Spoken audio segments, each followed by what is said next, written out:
lovers out there. Earth Angel, Earth Angel. The Earth Angel scene in Back to the Future is one of the most memorable and exciting scenes in the film. On the surface, Marty's existence is literally starting to fade away. The only thing that will save him is for his young parents to kiss on the dance floor. However, if you look beneath the surface, Earth Angel is a metaphor for who time-traveling Marty becomes to his young parents, particularly to his father. Marty needs his parents to save him, but Marty also saves his parents by serving as their guardian angel, sent to Earth to help them become better versions of themselves. When we first meet Marty McFly's family in 1985, we don't see a happy existence for either of his parents. His father George has poor posture, zero self-confidence, and is constantly bullied by his supervisor Biff. Hello?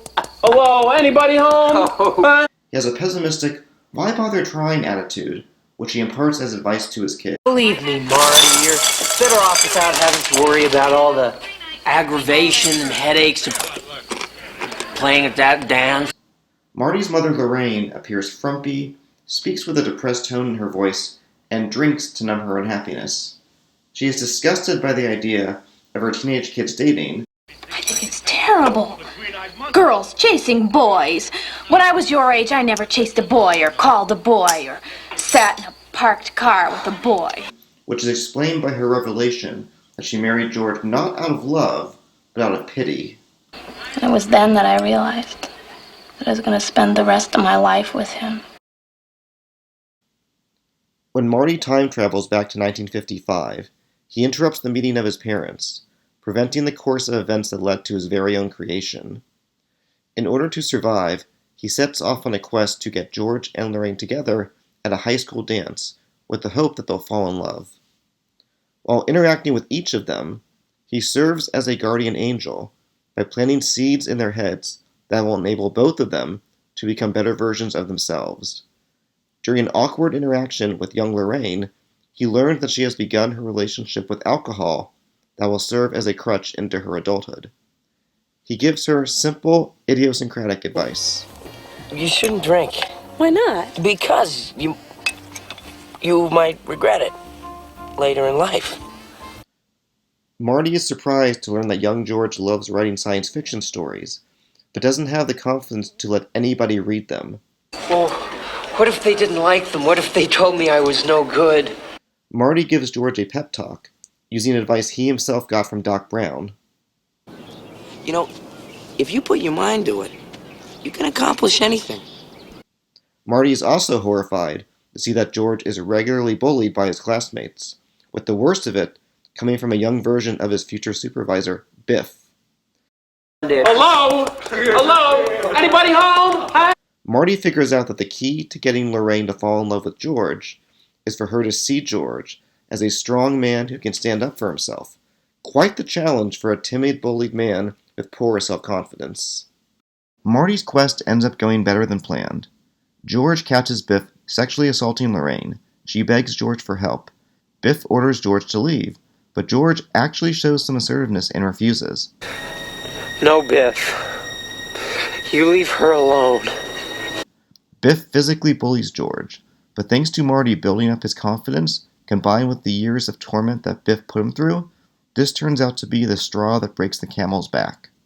In a very satisfying cinematic moment, George punches Biff out.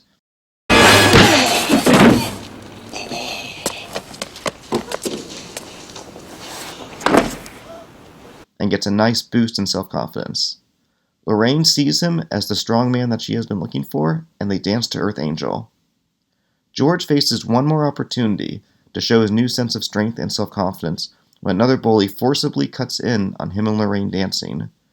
At first, George walks away as Lorraine cries out for him, but he regains his composure and pushes the bully out of his way.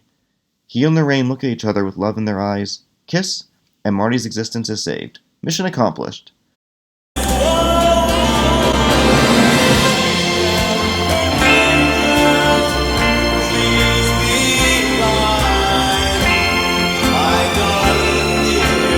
The Earth Angel scene ends with a smiling and self-confident George waving to Marty, the guardian angel who came into his life and directed him on a path of self-improvement. When Marty time travels back to 1985, we see different versions of both George and Lorraine and an improved existence for the McFly family.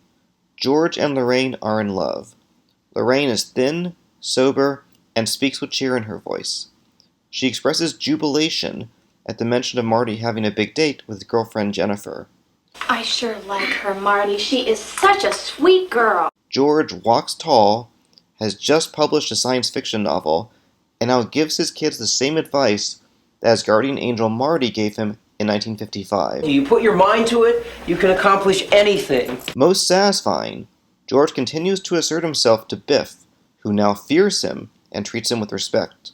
Now, Biff, don't con me. I'm sorry, Mr. McFly. I meant I was just starting on the second course. None of this would have happened had it not been for Marty mysteriously showing up in his parents' existence in 1955 and guiding them into making decisions that led them to become happier and better versions of themselves. When Marvin Berry beautifully sings Earth Angel at the dance, it symbolically marks the end of Marty's role as his parents' guardian angel sent to Earth. His existence is saved, and he's influenced both George and Lorraine to create improved existences for themselves. His quest has been fulfilled.